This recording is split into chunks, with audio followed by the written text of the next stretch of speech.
Hello, everybody. Welcome to another edition of Martin's Metal Art. Got a fun project. It's a little weird. People around the golf community, at least where I'm at, they know that I do metal work for Bandon Dunes. There's a golf course called Northwoods outside of Guerneville, California. It's one of the finest 9-hole golf courses in the world. Designed by the one and only Alistair McKenzie back in the very late 20s. Alistair McKenzie was stopped in San Francisco on his way to Australia to design Royal Melbourne. Fell in love with the area, and then that little stopover turned into designing the Meadow Club in Marin County, and also got him down toward Pebble Beach area, where that's where all those courses came from. In the history of golf, you've got Alistair McKenzie in the San Francisco area. You've got Pebble Beach that's already designed. You've got definitely a trip down to Pebble Beach. Alistair McKenzie at some point designs Pasatiempo in the hills above Santa Cruz, one of the top courses in the world. So anyway, Bobby Jones, Bobby Jones comes out to play an amateur event, the U.S. Amateur in Pebble Beach. Gets eliminated, I think I got this right, by somebody from like Nebraska. Never should have lost this match, on paper anyway. Well, anyway, he's done basically on Thursday, but he's got to present the trophy as the past champion on Saturday or Sunday, so he's got nothing to do for a couple of days. Somebody suggests that he go check out Pasatiempo. He goes and sees Pasatiempo and really, really likes the design. I believe he was actually playing with McKenzie at the time and talking about golf and golf course architecture and structure. And he says, hey, I got this project in Georgia. Little town on an old nursery. Can you come and take a look and give me some ideas? And that's basically, long story short, that's how Alistair McKenzie ended up designing the Augusta National. Okay? So our little course out here, Northwood, has a little bit of a connection to it. It was part of a group called the Bohemians, very, very rich, influential people, needed a little camp. That's what these guys did back in the, early 1900s, all the way up to right now. They still have the Bohemian Grove, and anyway, this course, they wanted a golf course. Alistair McKenzie sketched this thing out, was never around to actually play it or help with design. One thing about McKenzie's brilliance, he would look at something and say, yeah, here's your routing, done. He had a lot of people that worked for him that did a lot of really fine work, especially around the Bay Area, Sacramento, that basically they did all the work. A lot of these courses McKenzie never really saw again. So, but anyway, it's still Alistair McKenzie design. It's a fun 9-hole in the middle of the redwoods. I encourage all of you to check out Eric Anders Lang's series on Northwood. It will make you cry. That's the only way I can describe it. It will make you cry. There's not a better setting to hit a golf ball correctly. And I'll put that against Bandon anywhere else. You play it on a cloudy day, that white golf ball silhouetted between a gray sky and these giant redwood trees. It's amazing. So now we get back to the Bohemian Club. The Bohemians, basically, they've got a lot of people in the political world, the financial world, and the entertainment world. And one gentleman in particular, Jimmy Buffett, the same gentleman that passed away last year, Jimmy Buffett played golf at Northwood when he was in town. Jimmy Buffett would also go and the Bohemians would put on a live show and basically donate the money from that show, very reasonable prices, donate the money. They had fantastic artists. These guys would just, you didn't know who was going to be on the bill. And all of a sudden, Jimmy Buffett comes out and plays 4 songs. Or something, blah, blah, blah. Anyway, they would donate that toward the community as kind of a thank you to the community for putting up with these fancy jets flying in and these fancy limos running around and everything else. Anyway, Jimmy Buffett plays Northwood. Okay? I have been a, quote, parrot head since I was, I think, 10 years old. I'm 61, almost 61. Do the math. And the reason I'm a big Jimmy Buffett fan is I have a connection to one of his songs. And I think I have a bigger connection than that. I grew up in a little town, suburb, Novato, California, when I was a kid. Cul-de-sac, a basketball would bounce, and there'd be a 5-on-5 game with kids all about the same age in minutes. We played outside. We played over the line during baseball season. We played touch football during football season. We played basketball during basketball season. We rode bikes. We skateboarded. We roller skated. We were one giant scab, essentially, as a kid growing up. Wouldn't trade it for the world. Didn't move up to actually the country until high school. So my dad was a gentleman. He was a cowboy from Montana. Grew up on a 12,000 acre cattle ranch, which is actually considered fairly small in Montana. He didn't like the winters. His mom and father insisted that all the boys get a good education. He went to Carroll College in Montana, became a teacher, met a gal from California, and said, "See you, Montana." That's how we ended up in California. So anyway, teacher, nice home in the suburbs. Stay-at-home mom, but my dad was one of those individuals that he liked to talk to people. So across the street now, I know this is bizarre, but across the street was a house that had older kids and younger kids. Good Catholic family, they don't stop. But anyway, one of the sons had long since moved on, and he was a sound technician for lots and lots of rock bands. I believe the guy's fairly famous. His last name is Deadman. I know that because the youngest son was a good friend of mine. So anyway, every now and then there'd be this giant U-Haul van there. And you knew that he was home. And every now and then people would congregate to this guy.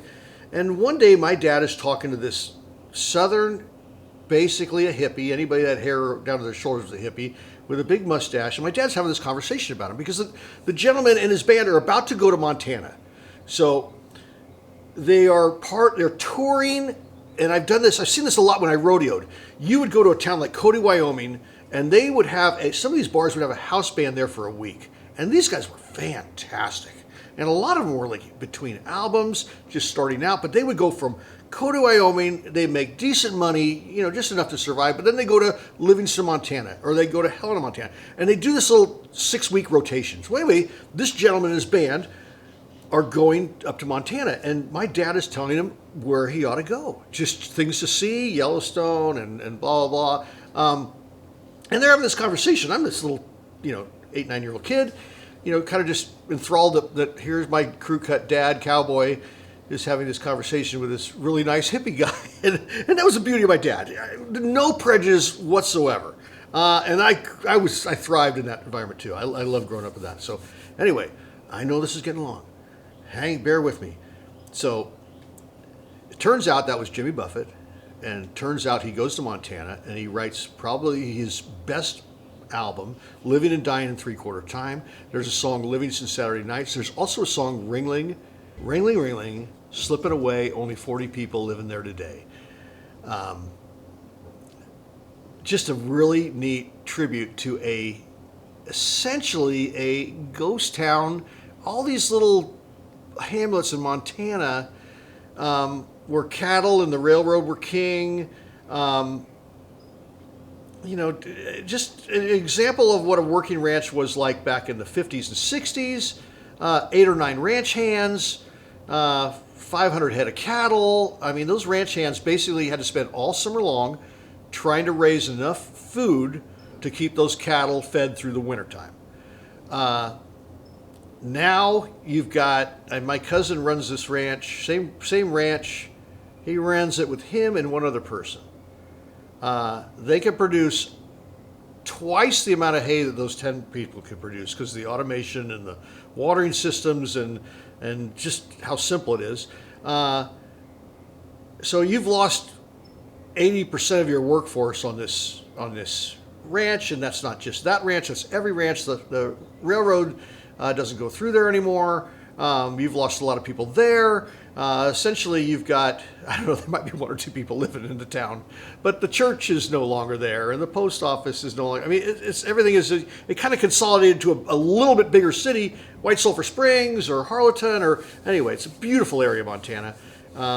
There's lots and lots of money coming in there, kind of like Healdsburg. It's kind of sad in that sense that some of these ranches are being bought up so people can come there and visit them once or twice a year. But anyway, if you know the song, listen to the song. If you don't know the song, please listen to Jimmy Buffett Ringling, and that'll give you a connection to my father and me. So anyway, Jimmy Buffett fan forever. Since that album comes out, and all the relatives in Montana said, he wrote an album about Ringling, Montana. Blah, blah, blah. Everybody got it. I remember my dad telling me, hey, you can listen to the first side, but don't listen to the second side. Of course, I flip it over and listen to the second side, hear God's Own Drunk, hear, some other songs. Absolute nut Jimmy Buffett fan. Got to see him in concert a couple times. Never got to actually walk up and meet the guy since then. But just for driving music, for entertainment aspect, for sing-along, love Jimmy Buffett. Love Jimmy Buffett, love what he stands for, love what he does, read all his books. Wish I could have seen more, but anyway. Hope to run into him someday, and now that's not going to happen. But hey, now we're getting back to the Northwood connection. So Jimmy Buffett plays golf at Northwood. And the owners of Northwood know I do metalwork and said, hey, we want to do some type of tribute for Jimmy Buffett. And I said, I'm in. What do you need? Whatever you need, I got it. They say, well, we've got a guy that carves really neat stuff out of logs. He's made a bunch of owls. He can make bears. Anyway, he does a parrot. But they don't want this parrot down low. They want it up high so no one can mess with the parrot or steal the parrot. And then their idea was to build a giant nest. Put it on a long pole that looks like a tree. Who can make trees out of metal? I can. I'm in. So anyway, I have until June 1st to get this project done. Right now it's 10th of May. I told them I would be starting. But anyway, I'm going to build a giant nest. You're coming with me. We're going to talk about Jimmy Buffett. We're going to talk rodeo stories. I don't know how many segments this is going to take me, but anyway, I wanted to get it started and have you guys join me and maybe learn some stuff, maybe shout at me like, hey, you're doing this totally wrong. Hey, how do you build a nest? I'm just going to make a bunch of metal-looking sticks and start sticking them together. I might have enough material. I might not. I might take some flat plate and do some stick designs out of that. I am going to take a piece of 4-inch pipe, probably fairly heavy, and then I'm going to cover that with a bark. I want to make this kind of look like the redwoods. That'll be a project all its own. I'm going to start on the nest. The nest is going to be the kicker. I've got the San Francisco Giants game. They're starting a homestand here. So every night they play. I love that aspect of being able to get out there and crank out hour and a half, 2 hours worth of work and listen to the ball game. So we did it last year. We kind of turned their season around a little bit. Right now they could really use some help. So anyway, I think maybe our Weldon listening to them and enjoying these nice late spring, early summer evenings after I play a little golf is going to work out just fine. So, like I say, I apologize for this really, really long intro, but I think you kind of got to know all the information. So, anyway, enjoy, and we will go from here. All right, what we're starting off with here is a bunch of 1/4 and 5/16 inch rod. I think there's a piece of 3/8 in there. I'm gonna just cut this at like 1 foot lengths. I know I'm gonna have to make a bunch more cuts, but anyway, so I can cut all these with a cutoff wheel, but essentially what I'm going to do is just take this end, get these all about the same length right there. You can tap it with a hammer. I'm just going to weld them together. So it might help to have a hood on.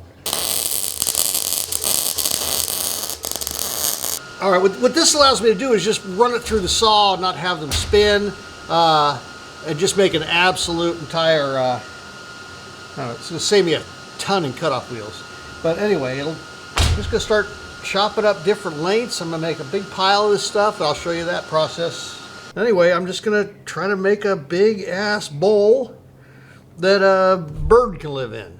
The man, the myth, the legend, Mr. James Galanty Buffett. And everything that he stood for and all the joy that he brought to the world. So, and Ringling, Montana. Ringling, Ringling, slipping away. Only 40 people living there today. Let's go! It's not going to weld itself.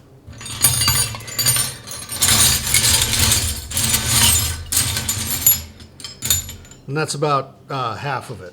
So I'm going to weld just a little piece of, something little like 1-inch box tubing or something right here to the table, and just use that to keep prying up on it or hit down on it or whatever. So anyway, that'll be the first thing I do.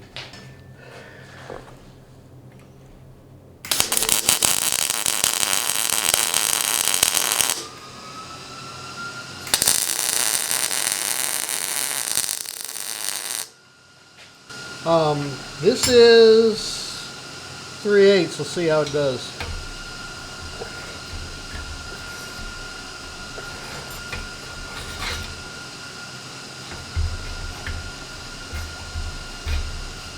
So, that's the thickest stuff I'm dealing with. So that worked perfect.